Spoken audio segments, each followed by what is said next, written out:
Bom dia, boa tarde, boa noite e boa madrugada também. Bem-vindos ao canal do Apressado. Olha só que doideira. Faz mais ou menos uma década, o nosso planeta, a Terra mesmo, deu uma desequilibrada que ninguém esperava. Sério, parece coisa de filme, mas não é. O eixo de rotação da Terra, sabe aquele ponto imaginário onde ela gira? Ele desviou. Desviou uns 6 metros do lugar normal. E não foi rapidinho, não. Ficou assim meio fora do lugar por mais de um ano. Imagina. Por um tempão, o pessoal da ciência ficou, assim, coçando a cabeça. O que está acontecendo? Várias ideias surgiram, mas nada explicava direito. Só que agora, pesquisas mais recentes, elas parecem ter encontrado uma pista importante. Apontam para um culpado que tem a ver com o clima. E que ninguém tinha pensado logo de cara. Vamos dar uma olhada nisso juntos. Exato. É um mistério fascinante, né? E a nossa conversa hoje vai ser justamente para mergulhar nisso. Vamos tentar entender o que é essa tal oscilação da Terra, por que ela deu essa diminuída assim tão forte em 2015 e qual é essa conexão que estão propondo com um evento climático que aconteceu uns anos antes.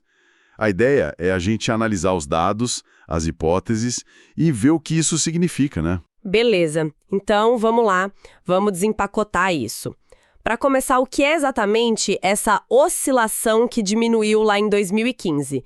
Isso é normal, a Terra ficar balançando? A oscilação em si, sim, é perfeitamente normal. O nome técnico dela é oscilação de Chandler, ou CW, né? Do inglês Chandler Wobble. Basicamente é um desvio que acontece naturalmente de tempos em tempos do eixo de rotação do planeta em relação à superfície mesmo, a crosta da Terra. Para entender fácil, pensa num peão. Quando você gira um peão, se ele não for perfeito, ou se a mesa tiver uma coisinha, ele não gira retinho, né? Ele dá uma balançadinha enquanto roda. Uhum. A Terra, como não é uma esfera perfeitinha, e tem massa distribuída de forma irregular, oceanos aqui, montanhas ali, a atmosfera se mexendo. Ela faz algo parecido, só que, claro, numa escala gigantesca. Essa oscilação faz com que o ponto exato onde o eixo de rotação imaginário corta o polo norte geográfico, ele não fique parado. Ele desenha um círculo meio torto na superfície. E o tamanho desse balanço, digamos assim, a amplitude, é de uns 6 metros. Mais ou menos 20 pés, como algumas fontes falam. E para dar uma volta completa nessa dança toda, leva uns 14 meses, mais ou menos. 6 metros. Parece bastante, mas imagino que a gente não sinta isso no dia a dia, certo? Exato. Para nós aqui, andando na rua, zero efeito perceptível. Ninguém vai sentir tontura por causa disso, não. Mas assim, para coisas que precisam de localização muito, muito precisa, aí sim faz diferença. Pensa no GPS do celular, na navegação de avião, de navio, ou telescópios que precisam apontar com exatidão para o espaço. Para isso, essa oscilação tem que ser levada em conta. Entendi. Agora, o que deixou os cientistas intrigados a partir de 2015 não foi a oscilação existir, porque isso a gente já sabe faz mais de 100 anos. O mistério foi que ela diminuiu muito. A amplitude dela caiu bastante de forma inesperada. Ou seja, a Terra começou a balançar menos do que o normal. E isso durou mais de um ano. Esse evento específico é que chamam de Evento de Redução da CW de 2015. Que curioso. Então a Terra tem essa dança natural, mas de repente ela ficou mais comportada, vamos dizer. E a explicação para isso veio de algo que aconteceu bem antes, é isso mesmo? Precisamente. As pesquisas mais recentes tem um estudo bem importante que saiu numa revista chamada Geophysical Research Letters. Elas apontam assim com bastante convicção para uma ligação inesperada. O principal suspeito é o fenômeno Laninha, que aconteceu lá entre 2010 e 2011. Laninha, aquele que esfria o Pacífico. Esse mesmo. Só para a gente lembrar rapidinho, Laninha é quando as águas superficiais lá do Oceano Pacífico Equatorial ficam mais frias do que o normal. E isso não fica só no oceano, não. Mexe com os ventos, com as correntes marítimas, e aí muda todo o padrão de chuva e evaporação em vários lugares do mundo. Causa seca num canto, enchente no outro, afeta o clima global, né? E aí que está o ponto-chave.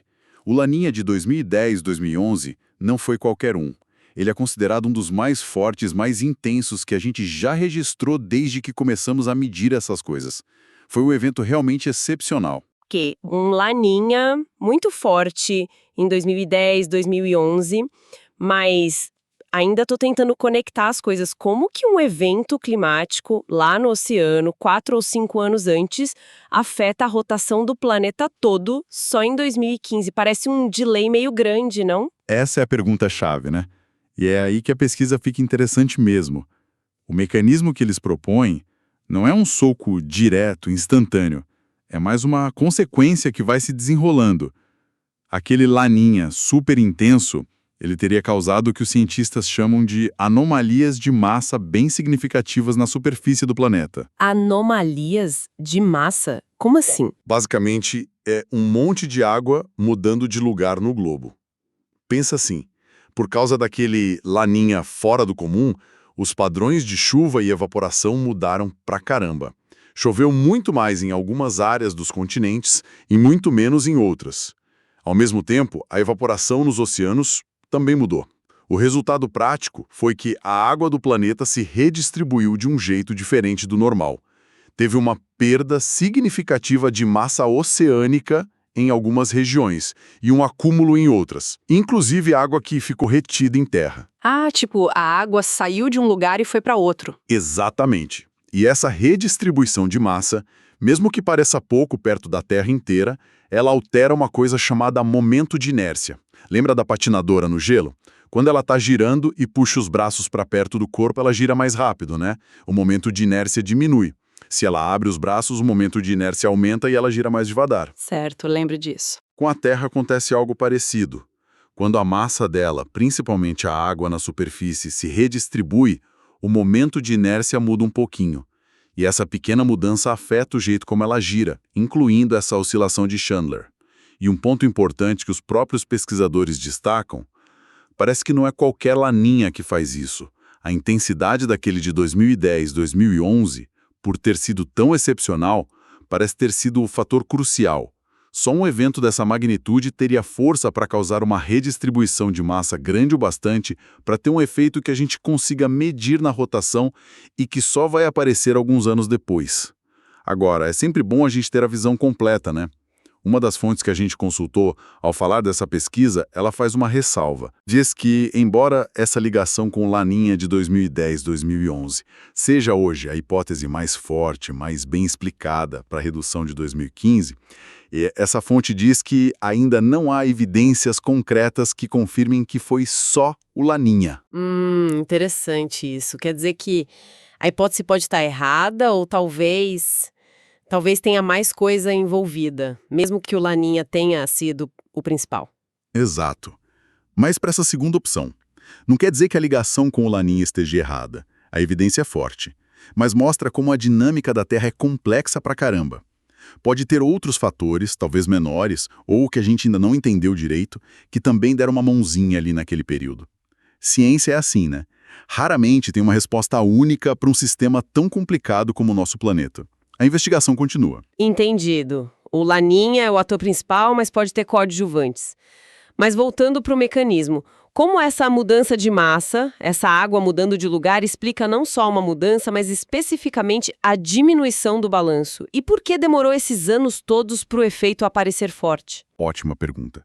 Para entender isso, a gente precisa ir um pouquinho mais fundo em como a oscilação de Chandler funciona. Os cientistas, para analisar, eles dividem a CW em duas partes, digamos assim. A oscilação livre e a oscilação forçada. Livre e forçada. Isso.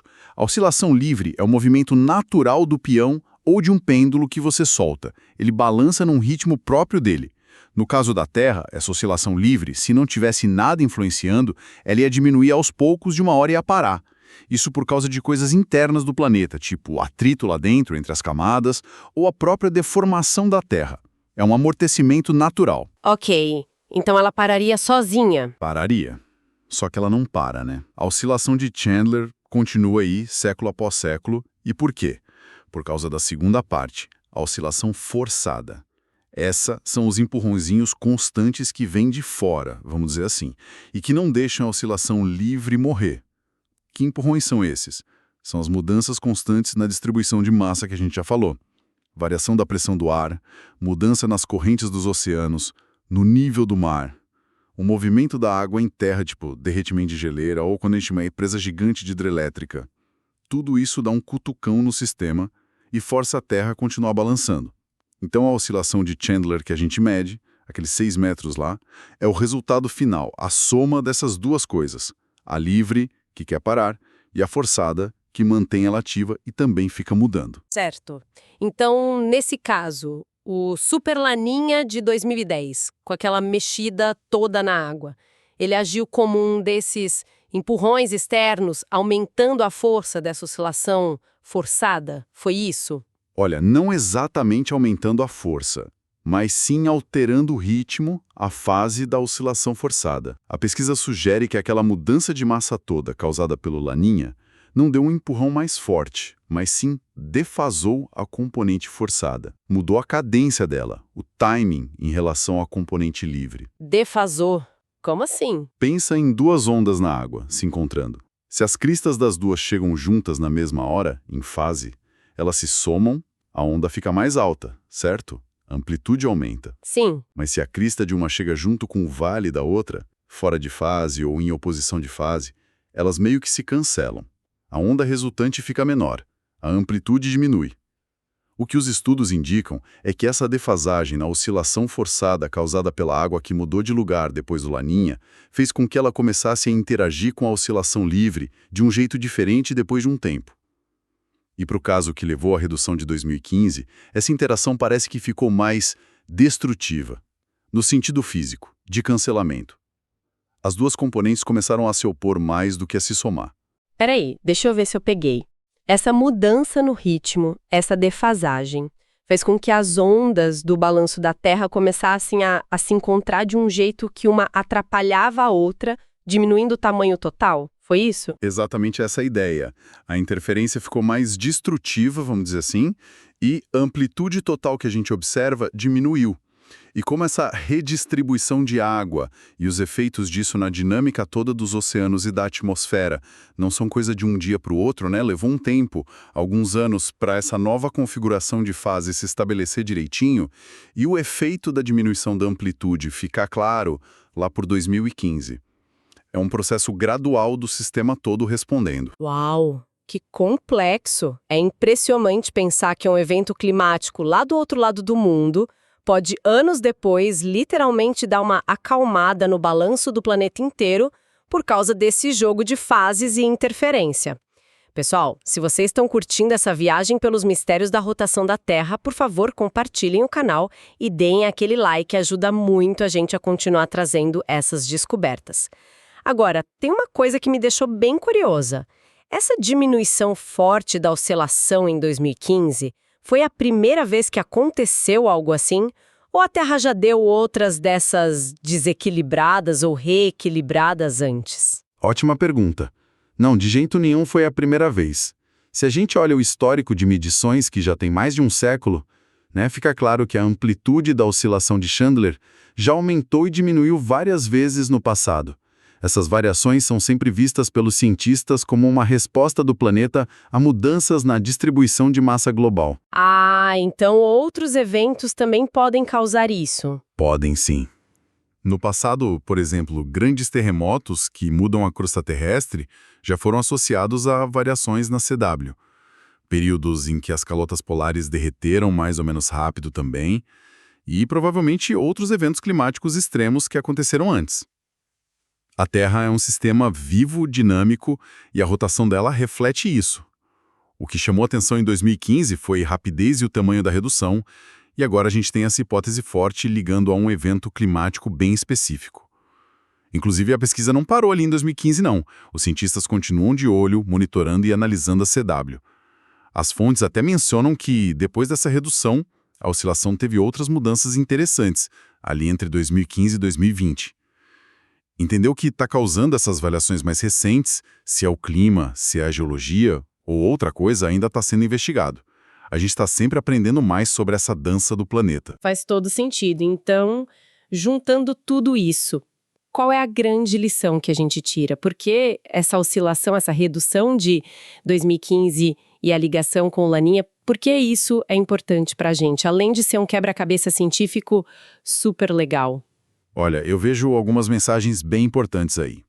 Primeiro, é uma prova muito clara, né, de como as diferentes partes do nosso planeta, a atmosfera, oceanos, a terra firme e até o jeito como ela gira no espaço, está tudo interligado. Uma mexida forte no lugar, como um laninha potente no Pacífico, pode ter efeitos que a gente mede do outro lado na mecânica do planeta todo. Mostra como essas conexões são sensíveis e complexas. Todo conectado. Exato. Segundo, isso mostra que eventos climáticos gigantes, que a gente às vezes pensa só em termos de chuva, seca, calor, né? Eles também podem ter esses efeitos mais sutis, mais reais, na própria rotação da Terra. É um lembrete da força da natureza e de como ela se propaga pelo sistema de jeitos que a gente nem imagina às vezes. E talvez o ponto mais crítico pensando no futuro é a implicação que os próprios pesquisadores levantam. A gente vive numa época de mudanças climáticas causadas por nós humanos. Muitos modelos e observações já sugerem que fenômenos naturais extremos, como El Niño e Laninha, mais fortes, podem ficar mais comuns ou intensos. Se isso acontecer mesmo... Aí esses efeitos na rotação também podem ficar mais comuns. Chandler, ou em outras dinâmicas do planeta que dependem da distribuição de massa, também fiquem mais fortes ou aconteçam com mais frequência nas próximas décadas. Funciona como um alerta, sabe? Sobre as consequências em cascata que as mudanças climáticas podem ter. Os impactos vão muito além da temperatura ou do nível do mar. Podem chegar até no giro do nosso planeta. Mostra que a gente está mexendo num sistema super complexo de maneiras que ainda estamos só começando a entender de verdade. Ok, então, para a gente fechar, resumindo bem rapidinho, lá por 2015, o eixo da Terra deu uma diminuída notável no seu balanço natural, a tal oscilação de Chandler. Pesquisas recentes indicam com bastante força que o Super Laninha de 2010-2011 foi o gatilho principal. Esse evento climático extremo mudou a distribuição de água no planeta, alterou o momento de inércia da Terra e, o ponto-chave, mudou a fase da oscilação forçada em relação à oscilação livre. Isso fez com que elas interferissem de um jeito mais destrutivo, diminuindo o balanço total que a gente observa. Tudo isso mostra como o nosso planeta é um sistema super complexo, tudo conectado, e levanta aquela preocupação. Como as mudanças climáticas podem acabar amplificando esses fenômenos e seus efeitos inesperados no futuro. Ufa! E você, o que acha? Concorda com isso? Dê sua opinião nos comentários.